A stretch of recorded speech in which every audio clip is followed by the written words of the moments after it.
Сайн байцгаана уу? Хаан улс сургуулийн байгууллага зорилын багш болор цэцэг байна. За би өнөөдөр та бүхэндээ бод хамтран хуваалц арганы тухай танилцуулах болно. За энэхүү арга нь болохоор суралцагчид шинэ мэдлэг бүтээх үйл явцыг өөрийн биеэр туршин судалж, мэдлэгээ өөртөө бүтээн бусдад хуваалцах арга юм аа. За энэхүү аргын давуу тал нь болохоор бодох сурагчдад бодох боломжийг олгодог. За ингэснээрээ идэвхтэй сурж байгаа тохиолдолд хүүхдүүд маань хурдан хариу үйлдэл үзүүлж бие биенээ сонсож хамтдаа сурах боломжийг олгодогоор давуу талтай. За энэхүү аргын нэгдүгээр алхам бол бод. За суралцагч тухайн зүйлийн талаар эхлээд 30 секундын хугацаанд ганцаараа бодно. За үүнийхээ дараа хамтар буюу хосоороо ярилцсан.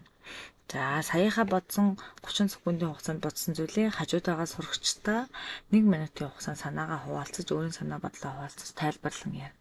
За буцаагаад мөн өөрийнхөө нөгөө хосыг 1 минутын хугацаанд сонсно. За 3 дугаар алхам буюу хуваалц. За одоо нөгөө ярилцсан зүйлээ ангидаа болон бусдаа өөрийнхөө санаа бодлыг хуваалцнаа. За энэхүү аргын үр дүнд болохоор сурагчид маань асуудлыг бие даан эргцүүлэн бодох чадвар сайжирна. Өөрийн санаа бодлоо илэрхийлэх, тайлбарлах чадвар нэмэгдэнэ. За бусдын үзэл бодлыг сонсож харьцуулах чадвар төлөвшнө. За мөн хамтран ажиллах, багаар ажиллах чадвар нь хөгжинэ. За харилцааны болон ярианы ур чадвар нэмэгдэнэ. Асуудлыг олон талаас нь авч үзэх таталтай болно. Идэвхтэй оролцоо нэмэгдэж хичээл сонирхолтой болно. За өөртөө итгэх итгэл суралцах итгэх нэмэгдэнэ. Шүүмжлэлт болон бүтээл сэтгэлгээ хөгжнө. Энэхүү аргыг ашигласны үр дүнд.